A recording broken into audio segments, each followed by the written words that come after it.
تو اس آیت کے نزول کے بعد لوگوں نے کہا اے اللہ بس اب ہم اس سے باز آ گئے، اور البتہ کچھ لوگوں نے آپ صلی اللہ علیہ وسلم کی خدمت میں آ کر عرض کیا کہ اے اللہ کے رسول، کچھ لوگ اللہ کی راہ میں شہید ہو گئے، کچھ اپنے بستروں پر ہی فوت ہو گئے، لیکن وہ شراب پیتے اور جوا کھیلتے تھے، جبکہ اللہ تعالیٰ نے انہیں ناپاک اور شیطان کے عمل میں سے قرار دیا ہے۔ تو اس کے جواب میں اللہ تعالیٰ نے، ہم آگے جو آیت پڑھیں گے، آیت 93 وہ نازل فرمائی۔ کیا اس میں کیا ہے کہ یعنی جو لوگ ایمان لائے اور نیک عمل کرتے رہے ان پر کچھ گناہ نہیں اس معاملے میں جو وہ کھا چکے، یعنی کہ مطلب اس کا کیا ہے کہ جو پہلے ہو چکا وہ ہو چکا، کیونکہ تب تک تو کوئی حکم ہی نہیں آیا تھا، اب حکم آ گیا ہے، قانون بن گیا ہے، اب آپ یہ سب نہ کریں، ٹھیک ہے؟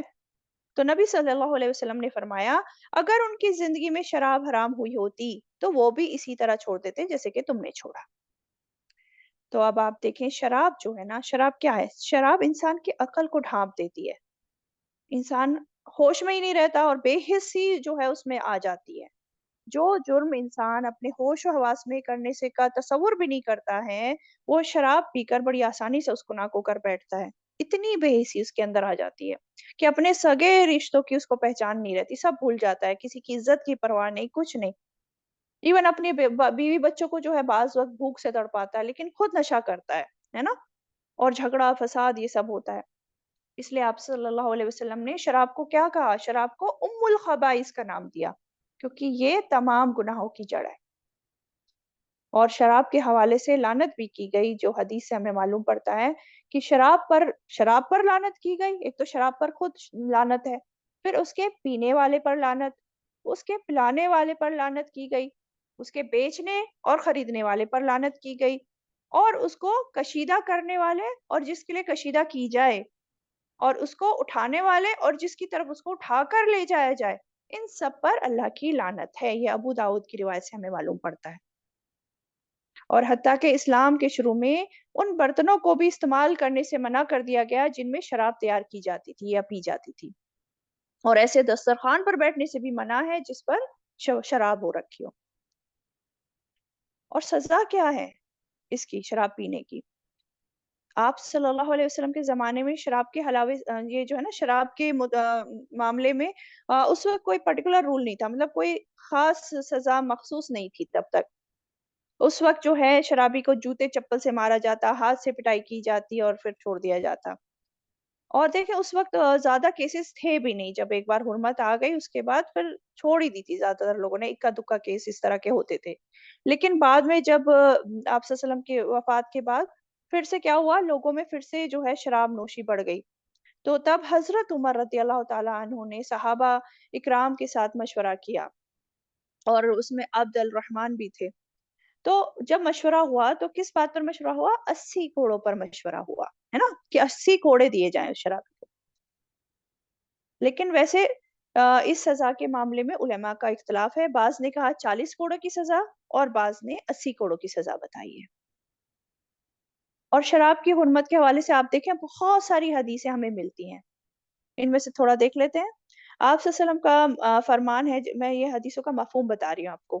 آپ صلی اللہ علیہ وسلم کا فرمان ہے کہ جو آدمی شراب پیتے ہوئے مر گیا، جنت اس پر حرام کر دیتا ہے اللہ۔ پھر اسی طرح ایک اور حدیث سے معلوم ہوتا ہے جس نے دنیا میں شراب پی اور توبہ نہ کی وہ آخرت میں شراب نہیں پیے گا۔ پھر جو شراب پینے والے ہیں ان کو جہنم میں، جہنم کا جو خون پیپ اور جو ان کے زخموں سے نکل رہی ہوں گی بری بری چیزیں وہ پینے کو دیا جائے گا، استغفر اللہ۔ تو یہ ساری باتیں شراب کے بارے میں۔ تو اس بڑے برے جرم کا خاتمہ ہونا بہت ضروری ہے معاشرے میں امن چین کے لیے، ٹھیک ہے؟ تو اس کو اس سے منع فرمایا، یا ایھا الذین انما الخمر، تو خمر یہ ہو گیا، والمیسر، اگلی بات دیکھیں میسر کی بات ہو رہی ہے، والمیسر، میسر کیا ہے؟ جوا، جوا، جوا کسے کہتے ہیں؟ جو مال آسانی سے مل جائے، میسر بیسیکلی یسر سے ہے، یسر، تو جو مال آسانی سے مل جائے، لین دین کرتے وقت بغیر کسی مشقت کے کسی کو بہت زیادہ مال مل جائے، یا کسی کا سارا مال وہ کھو دے، اپنے کا سارا مال، ہے نا، وہ سب جوئے میں ہے۔ اب بعض وقت انسان جیسے قسمت آزمائی کرتا ہے، اب اس میں اسے یا تو بہت بڑا مال یا بہت بڑی چیز مل جاتی ہے، یا پھر خود کا بھی سارا کا سارا مال سامان چلا جاتا ہے. تو یہ سب کیا ہے؟ جوا ہے. تو جس طرح شراب حرام ہے، جوا بھی اسی طرح حرام ہے، چاہے وہ جوا کسی بھی شکل میں کیوں نہ ہو، کوئی بھی نام سے دے دے، جیسے کہ آج لوگ کر رہے ہیں، ڈفرینٹ ڈفرینٹ نام دے کے. اب جیسے اس کے ایگزامپل اگر ہم لے لیں، جیسے شطرنج ہے، لوڈو ہے، جو شرط لگا کر گیمز کھیلے جاتے ہیں، گھڑ سواری پہ جو شرط لگا کر گھڑ سواری کے کھیل ہوتے ہیں، اسی طرح لاٹری وغیرہ، یہ سب کیا ہے؟ یہ سب جوا میں شامل ہو جاتے ہیں. ٹھیک ہے، اور یہ سب منع ہے، حرام ہے. اب جوا میں بھی دیکھیں نا کیا ہوتا ہے، اس میں بھی انسان میں خود غرضی پیدا ہو جاتی ہے.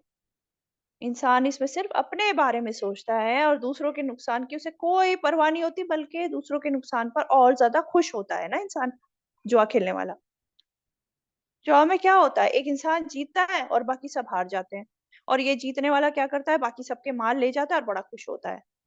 لیکن ایک مسلمان کبھی اپنے مسلمان بھائی کے نقصان پر خوش نہیں ہو سکتا نا. اس کا مال چھین کر سمیٹ کر وہ کیسے خوشی منا سکتا ہے کوئی ایک مسلمان؟ یہ مسلمان کا مزاج ہے ہی نہیں کہ دوسروں کا مال چھین لے اور لے جا کے خوش ہو جائے، دوسرے کے مال لے جا کے، ہے نا. ہمارا اسلام ہمیں خود غرضی نہیں سکھاتا ہے نا. تو جوئے سے بھی منع فرمایا. پھر تیسری چیز دیکھیں، والانصاب. انصاب کیا ہے؟ نسب سے. نسب کسے کہتے ہیں؟ گاڑنے کو. تو انصاب کیا ہے؟ بت. یہ عرب معاشرے میں جو مشرکین مکہ تھے، یہ بھی تو بت گاڑتے تھے نا، جہاں جا کر یہ نظر و نیاز پیش کرتے، اپنی عبادتیں کرتے، جانور اپنے ذبح کرتے اور جا کر دعا مانگتے تھے. اور آج کے زمانے میں لے لیں تو یہ آستان، درگاہ وغیرہ، جہاں یہ سارے کام آج بھی ہو رہے ہیں، کھلا شرک ہو رہا ہے. تو والانصاب، ان سے بھی منع فرمایا ہے. ٹھیک ہے. چوتھی چیز کیا ہے؟ والازلام، اور فال کے تیر. اس کے ذریعے کیا ہے؟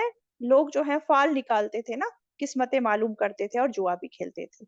تو یہ سب کیا ہے؟ یہ سب ناپاک چیزیں ہیں، گندگی ہیں. چاروں چیزوں کو کیا بتایا؟ رجسم، ناپاک ہے. رجسن، ناپاک، گندگی ہے یہ. شراب، جوا، انصاب، ازلام، سب کے سب گندگی ہے، رجس ہے. اور کیا ہے؟ من عمل الشیطان، شیطان کے عمل میں سے ہیں. اب اس میں ایک بات آپ غور کیجئے کہ شراب اور جوا انصاب اور بتوں کے برابر، بتوں کے ساتھ یہاں گندگی شمار کیا جا رہا ہے نا. بتوں کے ساتھ ان کا ذکر آیا ہے نا، جوئے کا اور شراب کا.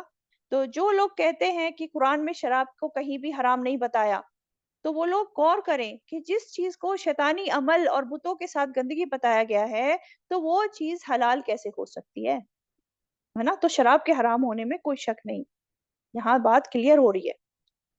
آگے فرمایا فَاجْتَنِبُوهُ، بس بچو اس سے اجتناب کرو.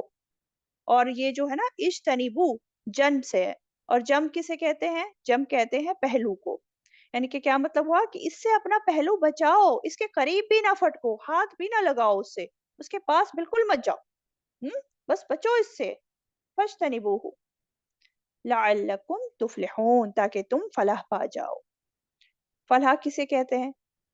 فلاح کہتے ہیں جس میں انسان حقیقی فائدہ پالے اور نقصان سے بچ جائے. تو ان ساری چیزوں سے بچے گا انسان تو ہی فلاح پائے گا. یہاں بات کلیئر ہو گئی. فَاجْتَنِبُوهُ لَعَلَّكُمْ تُفْلِحُونَ. چلیے آگے دیکھ لیتے ہیں، آیت 91 پر آ جاتے ہیں. انما، بے شک، یرید الشیطان، چاہتا ہے شیطان، ان یہ کہ یوقع، وہ ڈال دے، بینکم، درمیان تمہارے، العداوہ، عداوت، والبغضاء، اور بغض، فی الخمر والمیسر، باوجہ شراب اور جوئے کے، وَيَصُدَّكُمْ، اور روک دے تمہیں، عن ذکر اللہ، ذکر سے اللہ کے، وعن الصلاۃ، اور نماز سے. فَهَلْ أَنْتُمْ مُنْتَهُونَ، تو کیا تم باز آنے والے ہو؟ اب اس آیت میں دیکھتے ہیں کیا بتایا جا رہا ہے. بیسیکلی اب جو ہم نے ابھی چیزیں پڑھی، اب ان چیزوں کے نقصانات کا بیان ہے اس آیت میں. پچھلی آیت میں آئے نا کہ یہ شیطانی عمل ہے، اور شیطان کیا چاہتا ہے؟ شیطان کی تو ہر وقت ہی ہے جو ہے یہی کوشش رہتی ہے کہ وہ انسان کو گمراہ کر دے، بہکا دے، غلط کام کروا لے کسی نہ کسی طرح انسان سے. تو فرمایا یہاں کہ بے شک شیطان چاہتا ہے کہ وہ شراب اور جوئے کے ذریعے تمہارے درمیان عداوت اور بغض ڈال دے. اور آپ دیکھیں معاشرے میں دیکھتے بھی ہیں نا کہ شرابی لوگ کس طرح کسی کے وفادار ہوتے ہی نہیں ہے، کسی کی خیرخواہی وہ کرتے ہی نہیں ہے. ابھی جیسے کہ بتایا اپنی بیوی بچوں تک سے دشمنی رکھنے لگتا ہے شرابی انسان، بغض رکھنے لگتا ہے. اور ایسے گھروں میں، خاندانوں میں پھر محبتیں جو ہیں وہ ختم ہو جاتی ہیں اور عداوتیں، دشمنیاں پیدا ہو جاتی ہیں. شراب کے نشے میں تو دیکھیں آپ، دوست دوست کو قتل کر دیتا ہے. گھر والے جو اپنے گھر والوں کو وہ شرابی قتل کر سکتا ہے. لڑائی جھگڑے، مار پٹائی ایسے گھروں میں جو ہے عام ہوتی ہیں. تو یہ سب شیطانی عمل ہے جو یہ شراب کے ذریعے جو ہے یہ شیطان کراتا ہے، اور جوئے کے ذریعے بھی یہی کام کراتا ہے. جوا بھی جیسے کہ ابھی بتایا، جب جوا کھیلتے ہیں لوگ تو جیتنے والا تو خوش ہوتا ہے، لیکن جو ہار جاتا ہے، جب وہ ہار گیا، اس کا سارا مال چلا گیا، تو اس کے دل میں جیتنے والے کے خلاف کیا ہوگا؟ بے پناہ بغض، نفرت، دشمنی پیدا ہو جائے گی نا. اور بعض وقت آپ دیکھتے ہیں کہ اس میں قتل و غارت بھی ہو جاتی ہے اس کی وجہ سے. تو یہ تو دنیاوی نقصان ہے نا. اور ساتھ میں اور کیا نقصانات ہیں اس کے، وہ بھی دیکھ لیتے ہیں آگے کہ وَيَصُدَّكُمْ عَنْ ذِكْرِ اللَّهِ وَعَنِ الصَّلَاةِ، اور روک دے تمہیں ذکر سے اللہ کے اور نماز سے. شیطان تم کو شراب اور جوئے جیسی چیزوں میں ڈال کر اللہ کے ذکر سے، نماز سے روکنا چاہتا ہے. اب دیکھیں نا، انسان جب ہوش میں ہی نہیں ہوگا تو اللہ کا ذکر کیسے کرے گا؟ وہ تو اللہ کے ذکر سے شیطان روک دے گا نا، انسان کو اللہ کی یاد سے دور کر دے گا. اور نماز بھی کیسے پڑھے گا وہ جب اپنے ہوش میں ہی نہیں ہے، اس کی عقل ماری ہوئی ہے. تو اس کی اگر وہ نماز والی بات تو پڑھے گا ہی نہیں. اور اگر پڑھ بھی رہا ہوگا تو کیا توجہ ہوگی اس کی نماز میں، کیا خشوع خضوع ہوگا؟ کچھ نہیں ہوگا نا. کیا پڑھ رہا ہے، منہ سے کیا کلمات ادا کر رہا ہے اس غافل حالت میں، کچھ نہیں پتا، الٹا سیدھا نماز پڑھے گا نا. تو شیطان یہی چاہتا ہے کہ روک دے تمہیں اللہ کے ذکر سے اور نماز سے. تو اللہ تعالیٰ آگے کیا فرما رہے ہیں؟ فَهَلْ أَنْتُمْ مُنْتَهُونَ، تو کیا تم باز آنے والے ہو؟ سوالیہ انداز. اللہ تعالیٰ سوالیہ انداز میں کہہ رہے ہیں کہ اتنے ساری اس کی جو ہیں نقصانات ہیں، تو کیا تم باز آنے والے ہو؟ اور روایت میں آتا ہے جب یہ آیت نازل ہوئی تو عمر رضی اللہ تعالیٰ عنہ نے، صحابہ اکرام نے فرمایا انتہینا انتہینا، ہم رک گئے، ہم باز آ گئے، ہم باز آ گئے. تو فوراً جو ہے بات مان جاتے تھے، ہے نا. آیت 92 دیکھتے ہیں. وَأَطِيعُوا اللَّهَ وَأَطِيعُوا الرَّسُولَ، اور اطاعت کرو اللہ کی اور اطاعت کرو رسول کی. وَاحْذَرُوا، اور ڈرو. فَإِن تَوَلَّيْتُمْ، پھر اگر منہ موڑ لیا تم نے. فَاعْلَمُوا، تو جان لو. أَنَّمَا، بے شک. عَلَى رَسُولِنَا، ہمارے رسول کے ذمے. البلاغ المبین، پہنچا دینا ہے کھلم کھلا. اب یہاں کیا حکم ہے؟ وَأَطِيعُوا اللَّهَ وَأَطِيعُوا الرَّسُولَ، اللہ کی اطاعت کرو اور رسول کی اطاعت کرو. اطاعت کسے کہتے ہیں؟ حکم ماننے کا نام اطاعت ہے نا.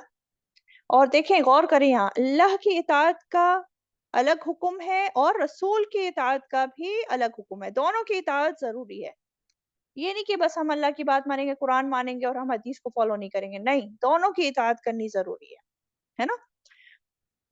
اور دیکھیں، اب شراب اور جوئے کی بات ہو رہی تھی، تو شراب اور جوئے کے بارے میں صرف قرآن میں حکم نہیں آئے ہیں، بلکہ آپ صلی اللہ علیہ وسلم نے بھی جو ہے حدیثوں کے ذریعے اس چیز کی قباحتوں کو اور اس کی حرام ہونے کو واضح طور پہ جو ہے بیان کیا ہے، جیسا کہ ابھی پیچھے ہم نے دیکھی تمام حدیثیں. تو کوئی بھی معاملہ ہو، دینی معاملہ ہو یا دنیاوی معاملہ ہو، اللہ تعالیٰ کی بھی اطاعت کرنی ہے اور رسول صلی اللہ علیہ وسلم کی بھی اطاعت کرنی ہے، ان کا بھی حکم ماننا ضروری ہے. ٹھیک ہے. پھر اس میں آگے کیا بتایا جا رہا ہے؟ وَاحْذَرُوا، اور ڈرو. کس سے ڈرنے کی بات ہو رہی ہے؟ اللہ اور رسول کی نافرمانی کرنے کے نتیجے میں اس کے جو پیچھے آنے والا عذاب ہے، اس سے ڈرو.